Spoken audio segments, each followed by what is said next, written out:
Mark Rogers TV, the voice of college football, with the first of our National Signing Day Reports 2020, December 18th, the day that is marked on the calendars of college football fans all over the country because, like the NFL draft, this is where it all starts. You need the talent to win the games, and this is when most of the blue chippers signed over the past couple seasons, about 75 to 80%.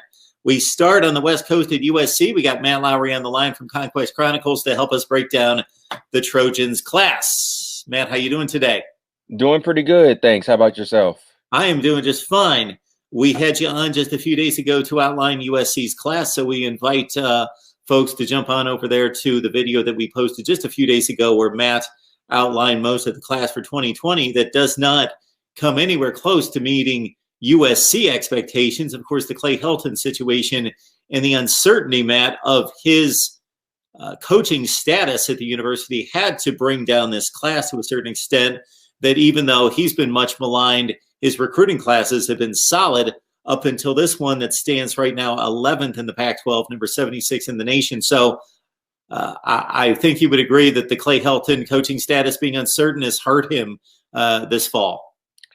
Yeah, it has been pretty uncertain right now. And right now, USC just lost out on, speaking of that, USC just lost out on the number one linebacker in the nation. Justin Flo just committed to Oregon, as it's shown on a live stream just a few minutes ago. So USC was making some steam on him, but they ended up missing out on him. I guess it was too late of a push for USC to kind of to sway that decision. All right, so we get the word in right now from Matt Lowry, Justin Flo, number one inside linebacker in the nation, going to Oregon. Yeah. Similar to the result we just saw this time last year with Kayvon Thibodeau choosing Oregon. Yeah, and somebody made a great point. This is actually back-to-back years that the top defensive player in California has committed to Oregon. And you have to think, if you're USC, this has to be a concern. If you're a fan, this has to be a concern because USC's now, it has been losing out on top talent to schools like Oregon. And it's never good that you lose out you lose out on your top recruit to in-conference rivals such as Oregon. But if you look at the Oregon game, and I think many people saw it, if you saw the Oregon game and if you saw how Oregon made a statement against USC in the Coliseum, that kind of had recruits thinking, do I really want to be at USC right now, seeing that Oregon is putting a stamp on Los Angeles right now? So it's pretty concerning. And these were guys who are typically locks for USC. These are guys who are more of locks or leans for USC, and USC's getting away from them. But with this, with the recruiting class right now, as you mentioned, it's not up to par to USC standards, if you want to put it that way.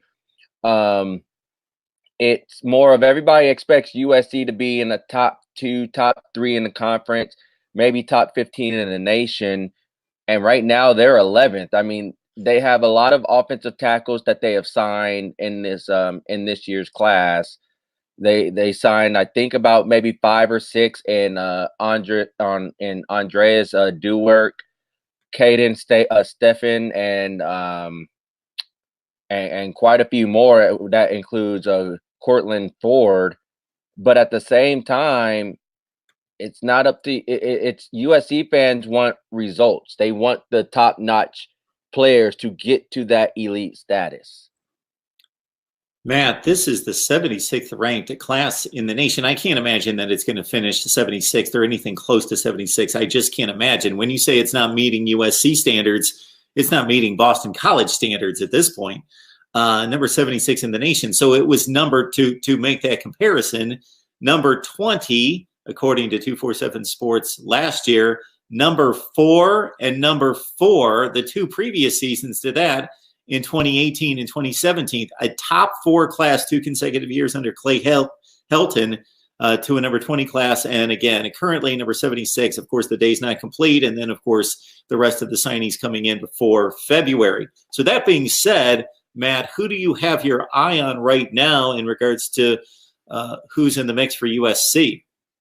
Well, there's a couple of guys who are in the mix for USC. One's being LV Bunkley Shelton out of Las Vegas. He's a guy that's in the mix for USC. Another being Gary Bryant Jr., who just had a visit earlier this week with Justin Flo. He's from what I've seen, he is a heavy, or a lot of the crystal balls have him as a USC lean by 60%. Very explosive player from what I've heard. I also spoke with Drake, with not Drake, but with Drake Jackson's dad, actually, who also his son, who Drake Jackson played at Centennial, had a lot of high things to say about Gary Bryant Jr. But he's a guy to keep an eye on. Also, Elijah Badger's another guy, another wide receiver. Those are some key guys to keep an eye on for USC that could add offensively. Defensively, right now, for USC, it just boils down to who's out there. I mean, I know USC received Kobe Pepe's letter of intent, who was also voted as the Trinity League's lineman of the year, and also had a monster year for St. John Bosco, who just won the national title this past weekend. So he's a guy to keep an eye on. But right now, defensively for recruits, I don't think there's much out there that really people have their eye on right now, or that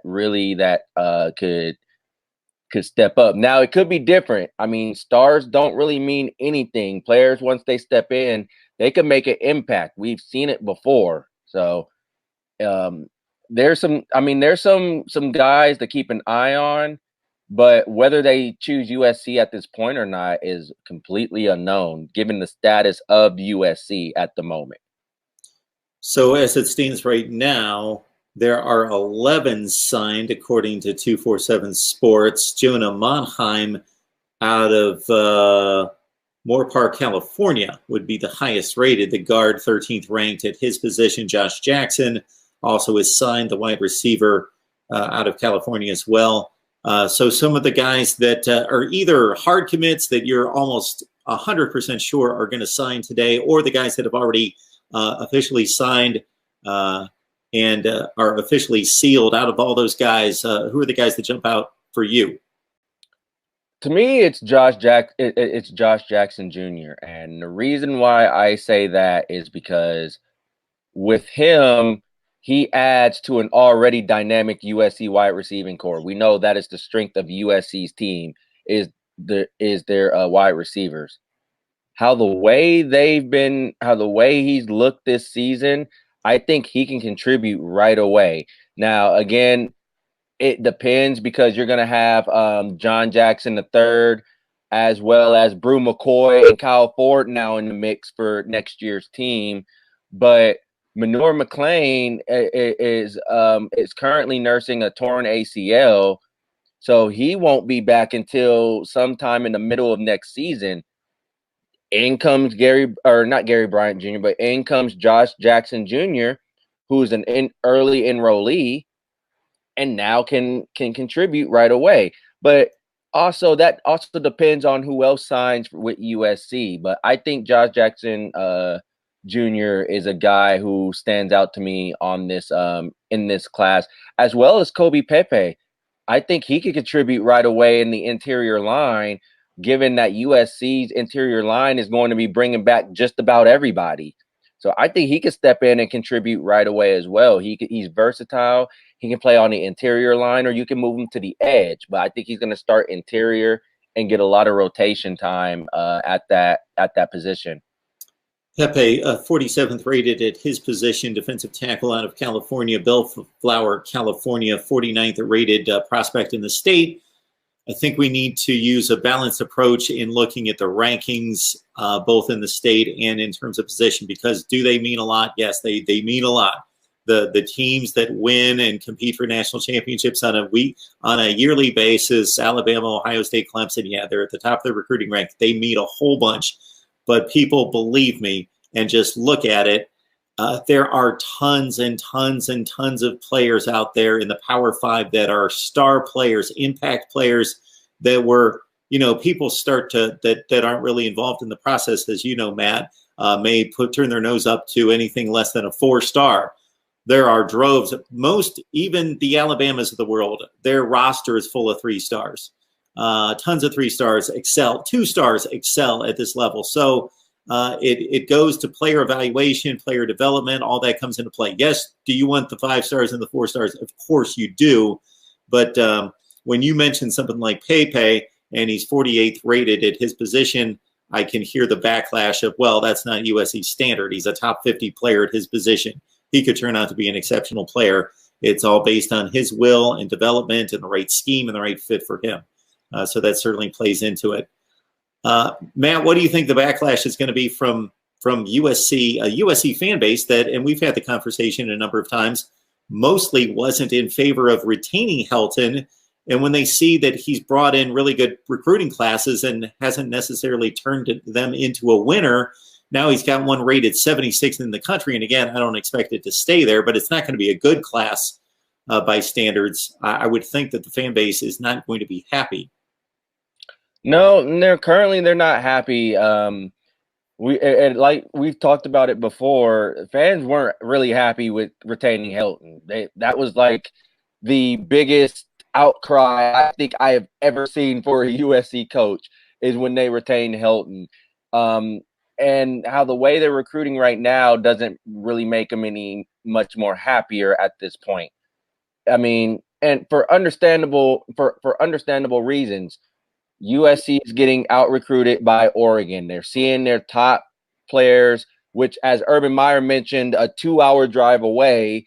They're going to Oregon and to, all to these different schools out the state. And I think that has to do with the inability of USC being able to turn the talent that they have into a winner. If you look at 24/7's talent rankings, USC is 4th. USC is 4th in those talent rankings that was posted, I believe, not that long ago. And they're winning. They won 5 games last year. Now, and they're 8-4.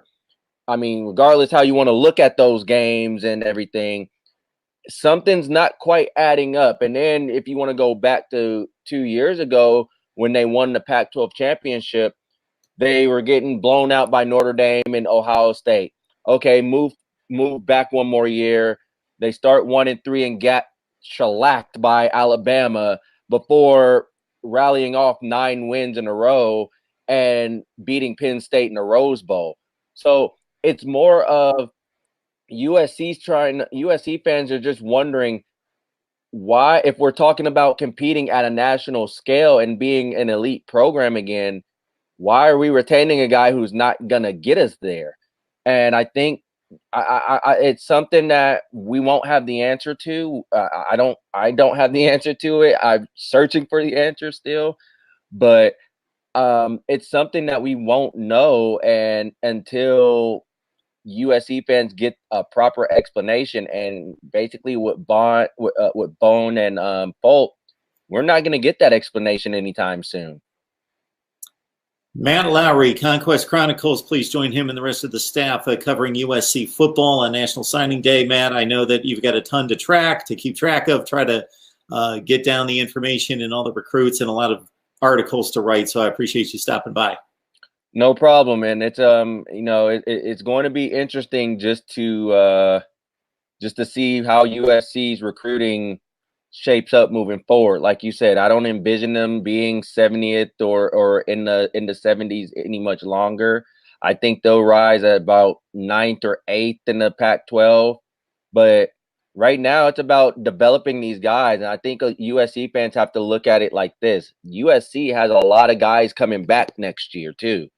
So it's going to be, although USC is not doing it recruiting wise for the 2020 class, really the focus is you want to get a lot of those guys who can declare for the draft. You want to get a lot of those guys back to shape up next year. So that's where I think that's where the focus of USC fans. I think that's where it should be right now, is returning a lot of those guys.